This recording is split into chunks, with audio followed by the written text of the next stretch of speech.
All right, so just a quick introduction before we get started on our little abbreviated service today.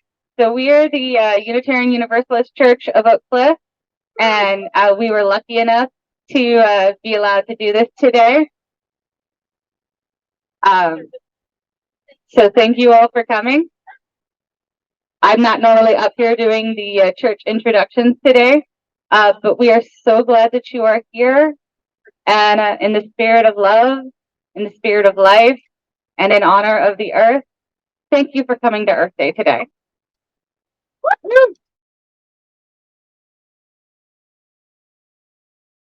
So just to get started, when we normally do our opening words, and today I have an Earth Day prayer from Lauren Horton Ludwig.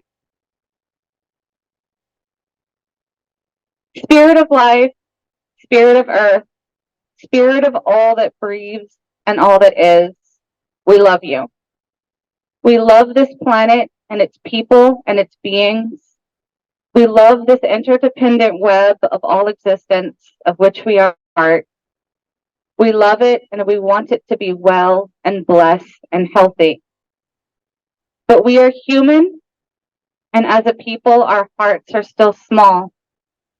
So often our love and our sincere desire for the well-being of all is not yet enough to restrain our collective desire for more for ourselves.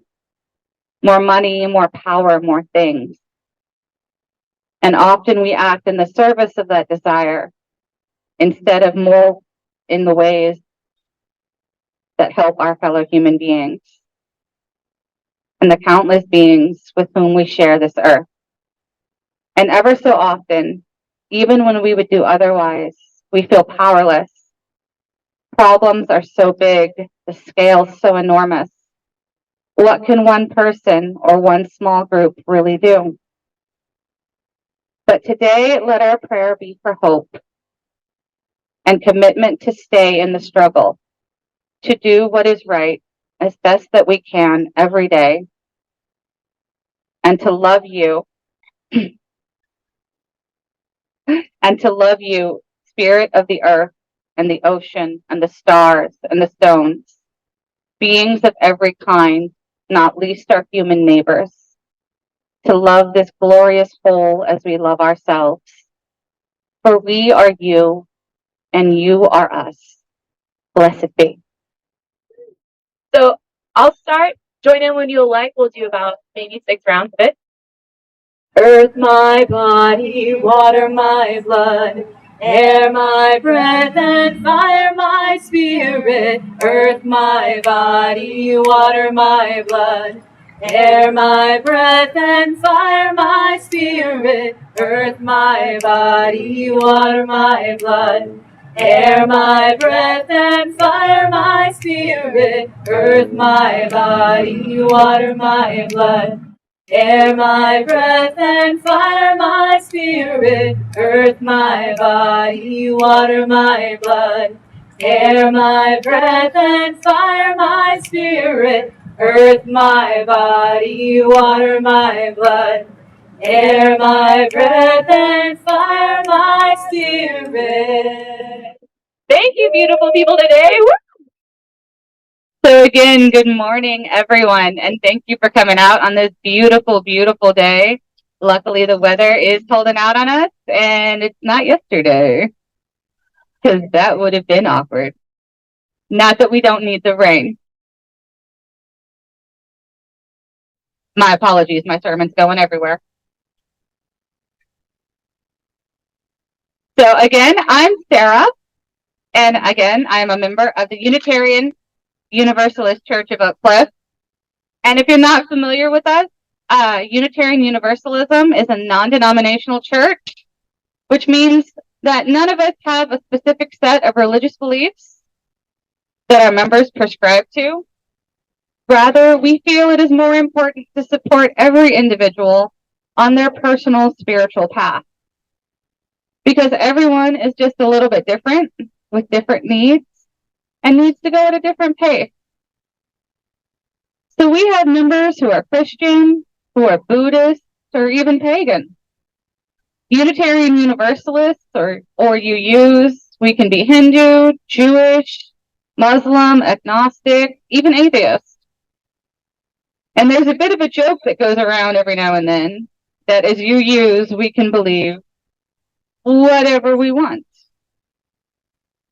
But while we as UUs have a diverse tapestry of faith, what we have all agreed on is something very important. That no matter what you believe should guide how you interact with the world. How you believe is more important. And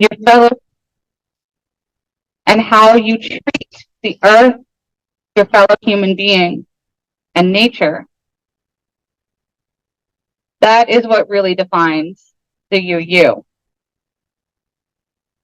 And Unitarian Universalist proclaims that all of life is sacred and should be treated with respect. And you can find that in our 7 principles. So the 7 principles of Unitarian Universalism were adopted in 1985. They're literally as old as I am, people. I'm giving away my age here. But they go like this. So we, the Unitarian Universalists, believe in 1, the inherent worth and dignity of every person. 2, we believe in justice, equity, and compassion in human relations. 3, we believe in acceptance for one another and encouragement of spiritual growth within our congregations. 4, we believe in a free and responsible search for truth and meaning. 5, we believe in the right of conscience and the use of the democratic process within our congregations and in society at large. 6, we believe in the goal of world community with peace, liberty, and justice for all. And 7, we believe in respecting the interdependent web of all existence of which we are a part. And that last one, our 7th principle, is why we are so happy to join you here today and celebrate Earth Day. So let me repeat it just one more time. We as Unitarian Universalists believe in and respect the interdependent web of all existence of which we are a part. Our world, our Earth, she is a beautiful and complex organism, alive in her own right. She is also home to a vast network of interconnected biomes and habitats. They are diverse, all beautiful in their own unique ways, from the pine forests of the tundra to the coral reefs of the equatorial seas. And yet they are all still connected. It is sunshine in Africa that warms the oceans and brings tropical rain all the way across the planet to us here in North America. And it drives the Gulf Stream currents of the Atlantic, which warms Europe and chills the Northeast, New England, and also brings us a rich biodiversity of ocean life, of fish, of sharks, of plankton and algae. It's the winter snows that build in the high mountains in the far north, far from here in Texas. But they melt every spring to fill the rivers that flow south to the Gulf, providing lifelines through what would otherwise be rather arid plains, literally veins of relief for the life here. Glaciers of ages past built the Great Lakes that sit between Michigan and Canada, which still feed rivers as far south as the Colorado, running all the way through to the Grand Canyon.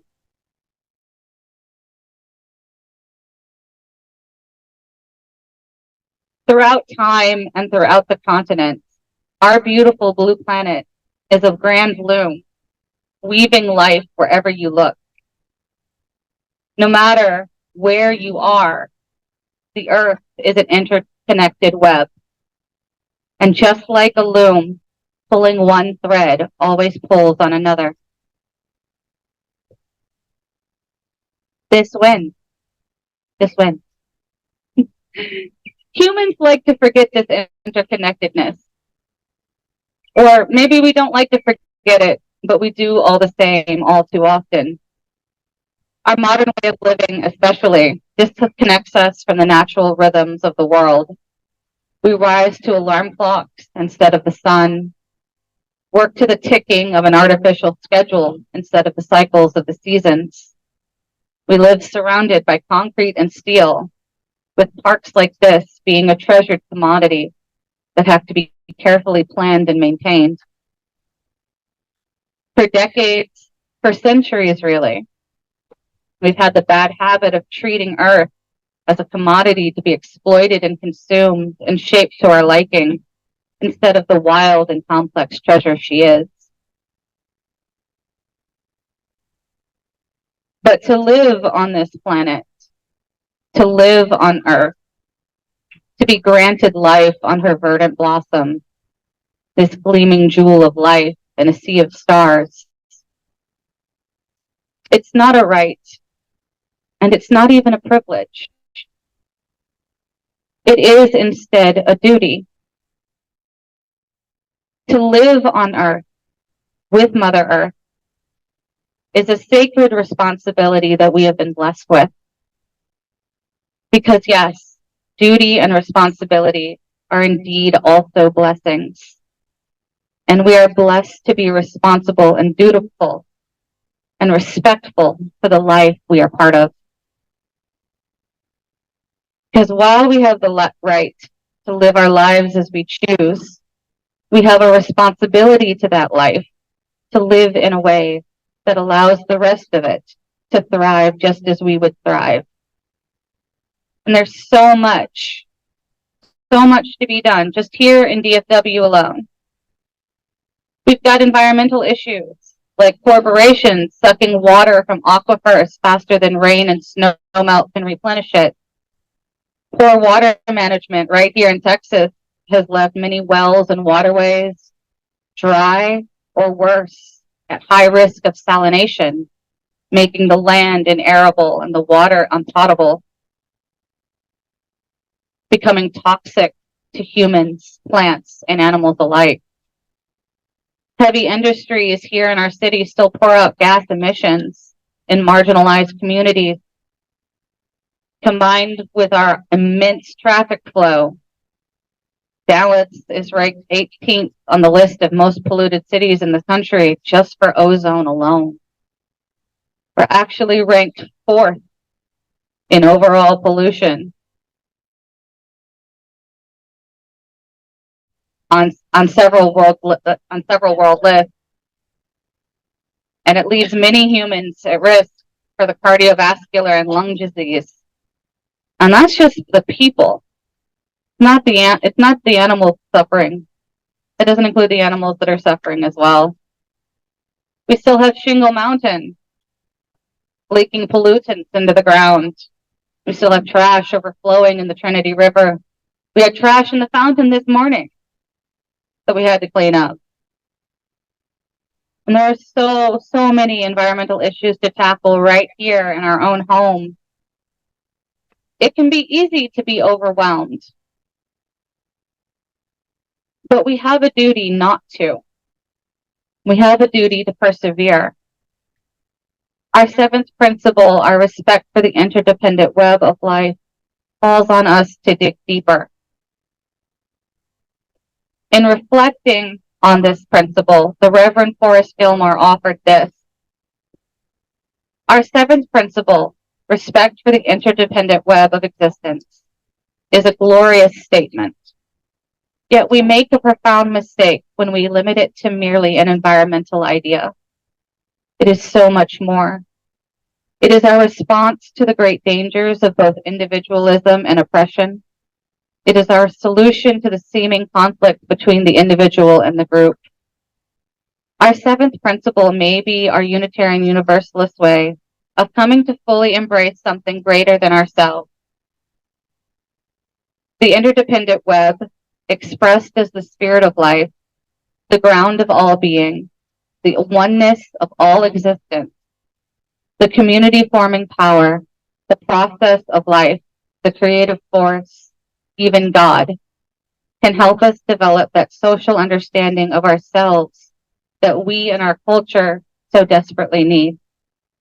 It is a source of meaning to which we can dedicate our lives. So again, it can feel discouraging to look at all the environmental issues, especially from a purely academic view. People like to get caught up in semantics, question the science, dismiss evidence. So when I say that we have a sacred duty, I mean just that.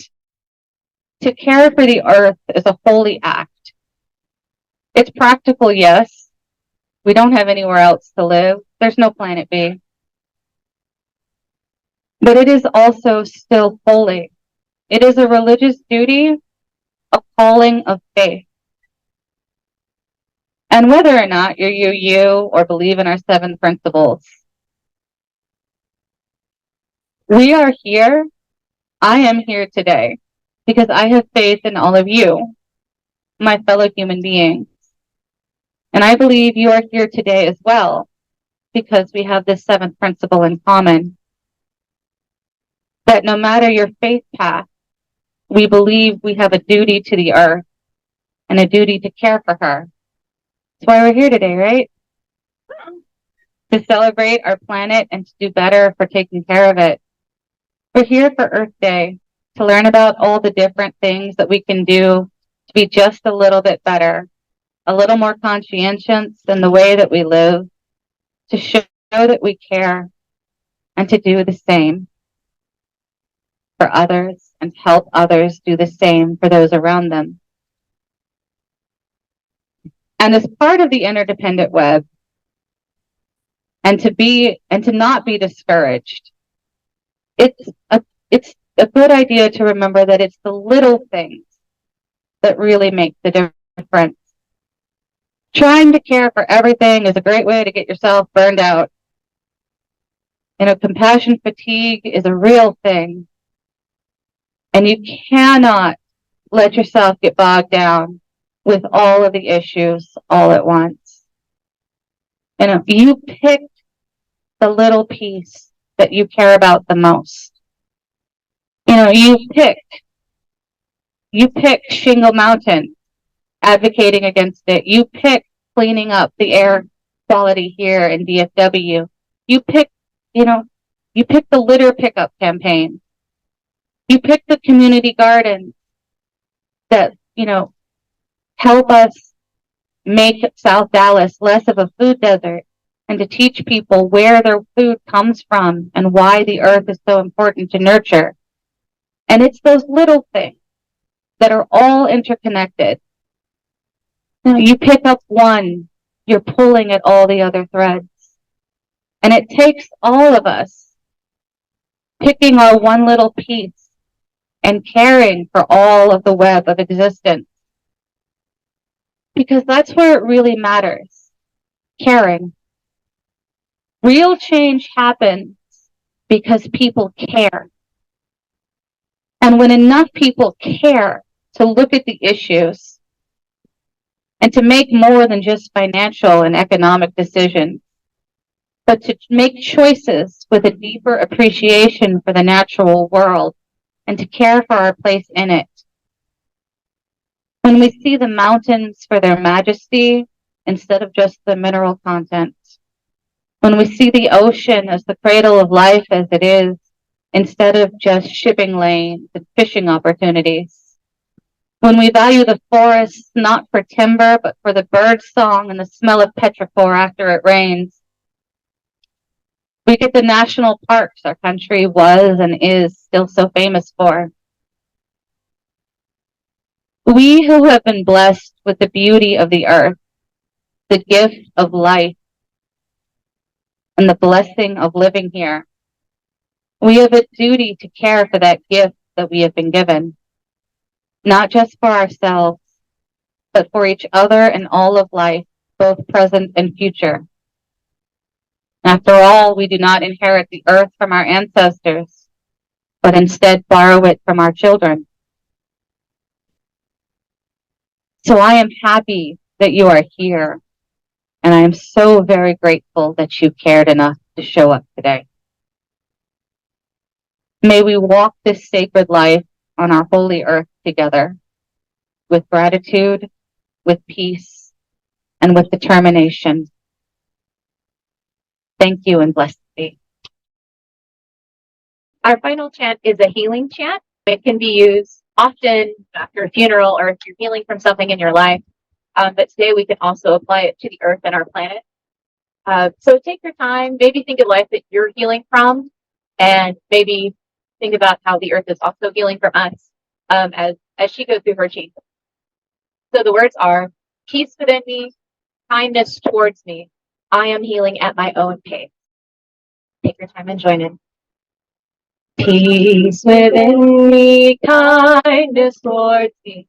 I am healing at my own pace.